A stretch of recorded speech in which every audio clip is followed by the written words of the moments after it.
श्री शिवाय नमस्तुभ्यम।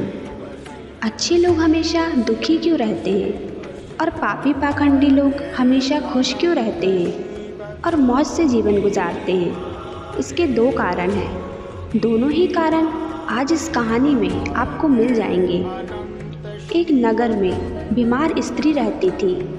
उसकी 3 छोटी छोटी बेटियां थीं। जवानी में ही उसका पति गुजर गया। तीनों छोटी छोटी बच्चियों को पालने का भार बेचारी उस अबला पर टल गया। तीनों बच्चों को लेकर वह विधवा जाए तो कहाँ जाए, कुछ काम धाम भी नहीं कर सकती थी। ऊपर से समाज की उल्टी सीधी बातें उसे कुछ नहीं करने देती थी। बेचारी लाचार उस महिला को कोई भी सहारा नहीं था। वह अपने पति को याद करके उन बच्चियों को जैसे तैसे पाल रही थी। पति के गम में बीमार पड़ गई। उसे उन बच्चियों की चिंता थी, किस तरीके से इनका पालन पोषण होगा। उन्हीं बातों को सोच सोच कर एक दिन उसकी तबीयत और ज़्यादा बिगड़ गई और उसका अंतिम समय भी निकट आ गया।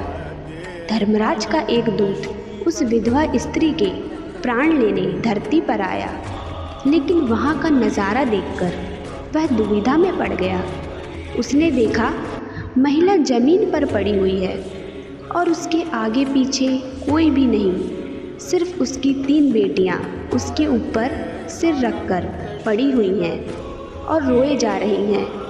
यह देखकर उसको दया आ गई और वह बच्चियां अपनी माँ को रो रो कर जगा रही थी।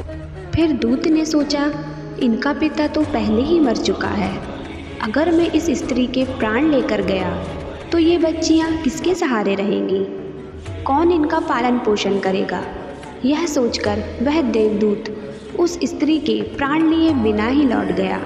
धर्मराज कहते हैं, तुम तो उस स्त्री के प्राण लेने गए थे, फिर खाली हाथ कैसे आए?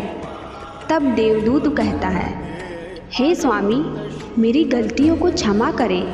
मैं चाहकर भी उस स्त्री के प्राण नहीं ला पाया। अगर मेरी जगह आप होते तो शायद आप भी खाली हाथ ही लौट कर आते। मैं उस महिला की बच्चियों का दुख नहीं देख पाया।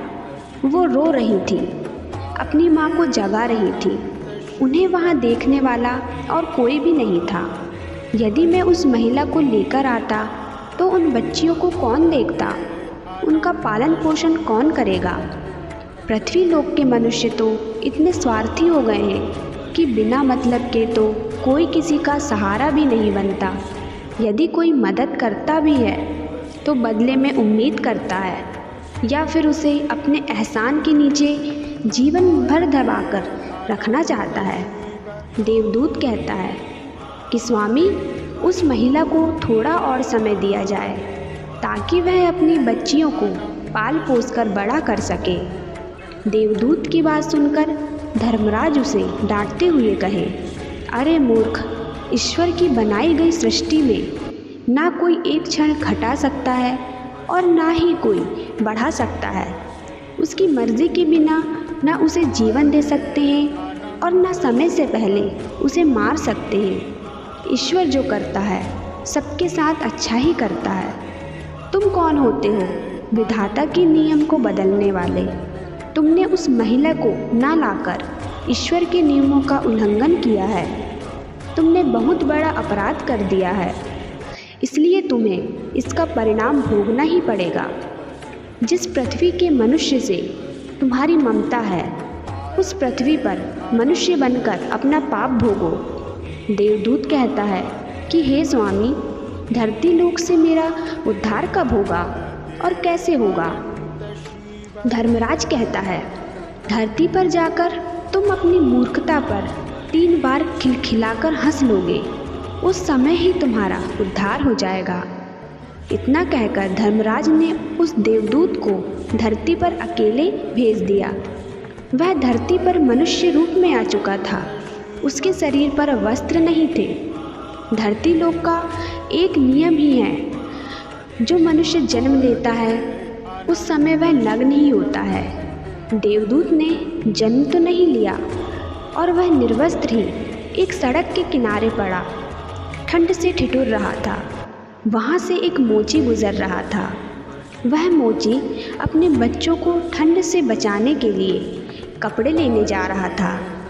रास्ते में ठंड से ठिठुरते एक नग्न व्यक्ति को देखकर उस मोची को दया आ गई। उसने अपने बच्चों को तो कपड़े नहीं दिए, लेकिन इस देवदूत को कपड़े और कंबल जरूर खरीद दिए और कपड़े लाकर उस देवदूत को दे दिए। देवदूत कहने लगा, भाई, आपने मुझे कपड़े देकर मुझ पर बहुत बड़ा उपकार किया है, लेकिन कपड़े देकर आपने मुझे ठंड से तो बचा लिया, लेकिन मेरे पास ना तो कोई घर है और ना कोई परिवार है और ना ही कोई भोजन का साधन है। तब मोची बोला, हे भाई, तुम मेरे घर चलो, मैं तुम्हारा सारा खर्चा उठा लूँगा। और वह मोची देवदूत को लेकर घर पहुँचा। उधर मोची की पत्नी ने देखा उसका पति तो बच्चों के कपड़े लाने गया था, कपड़े तो कुछ लाया नहीं, उल्टा एक आदमी को घर बुला लाया है। पत्नी अपने पति से झगड़ने लगी और उसे भला बुरा कहने लगी। यह देखकर वह देवदूत बहुत ज़ोर ज़ोर से हंस पड़ा। मोची बोला, अरे भाई, तुम हंसते क्यों हो?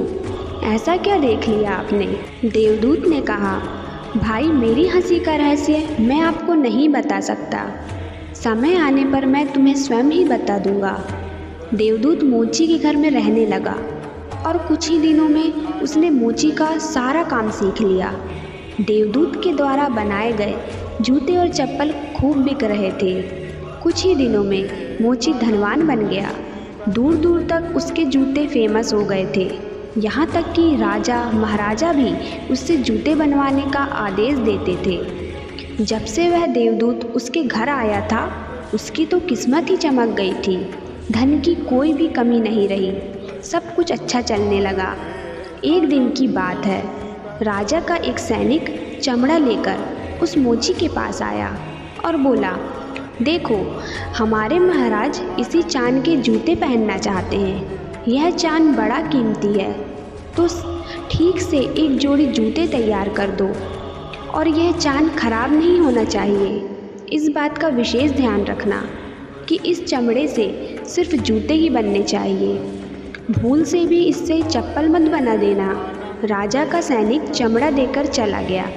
उधर मोची ने भी देवदूत को समझाया, देखो, राजा वाली बात है, इसमें कोई गलती न करना। चमड़ा भी बहुत कम है, इसलिए चमड़ा खराब नहीं होना चाहिए। जूते की वह कहकर गया है तो जूते ही बनाना। गलती से यदि चप्पल बना दी तो जटिल से भी जटिल सजा देगा। मोची के इतना समझाने के बाद भी देवदूत ने चमड़े की चप्पल ही बनाई। चप्पल देखकर मोची की सांसें फूल गई। वह देवदूत को डांटने लगा, यहाँ तक कि उसे डंडा लेकर उसे मारने के लिए दौड़ा। कहने लगा, अरे मूर्ख, तुझे बार बार समझाया था कि जूते ही बनाना, लेकिन तूने चप्पल बना दी। अब राजा हमें छोड़ेगा नहीं, तू भी मरेगा और साथ में मैं भी मारा जाऊंगा। वह हमारे पूरे परिवार को फांसी लगवा देगा। मोची को अत्यंत दुखी देखकर देवदूत एकदम से खिलखिलाकर हंसने लगा। मोची बोला, अरे मूर्ख आदमी, काम बिगाड़ कर अब हंस रहा है। वो देखो, जूते लेने राजा का सैनिक आ गया और बोला, हे मोची भाई, कल मैं जो चमड़ा देकर गया था उसके जूते मत बनाना, चप्पल बना देना, क्योंकि राजा साहब का देहांत हो गया और यहाँ की प्रथा है कि मरने वाले व्यक्ति को चमड़े की चप्पल पहनाकर अर्थी पर लिटाया जाता है। उसी दिन एक बुढ़िया के साथ 3 लड़कियां मोची की दुकान पर आई थीं। उनकी शादी होने वाली थी और वह तीनों अपने लिए जूतों का नाप देने आई थी।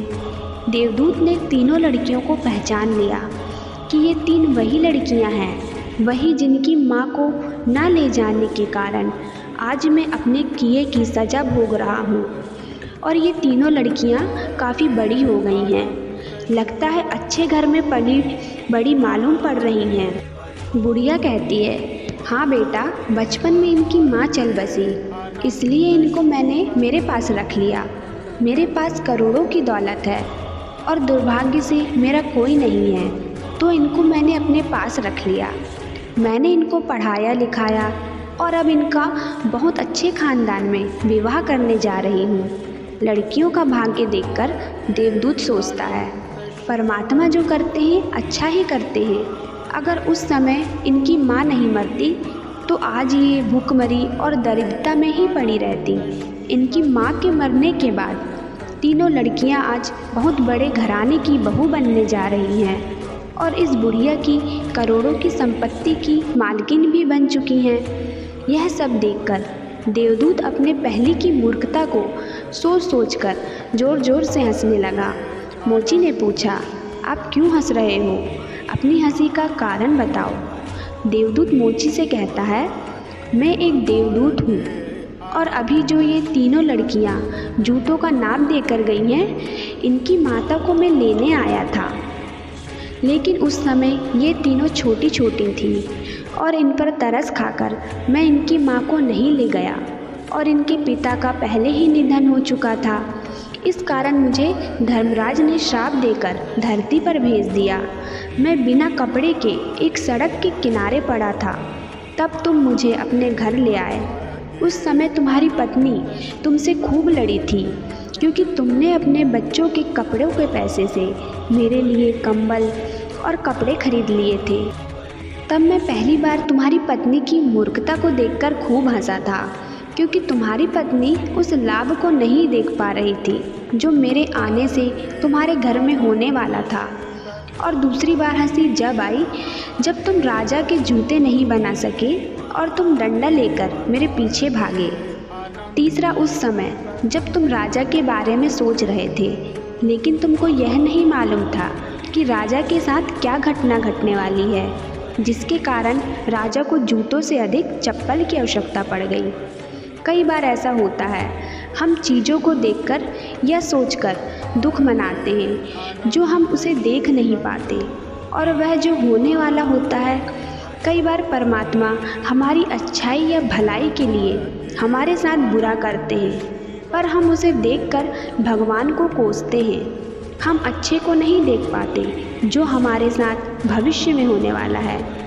कई बार हमारे साथ वर्तमान में अच्छा होता है तो हम बहुत खुश हो जाते हैं, लेकिन हम यह नहीं देख पाते कि भविष्य में क्या होने वाला है।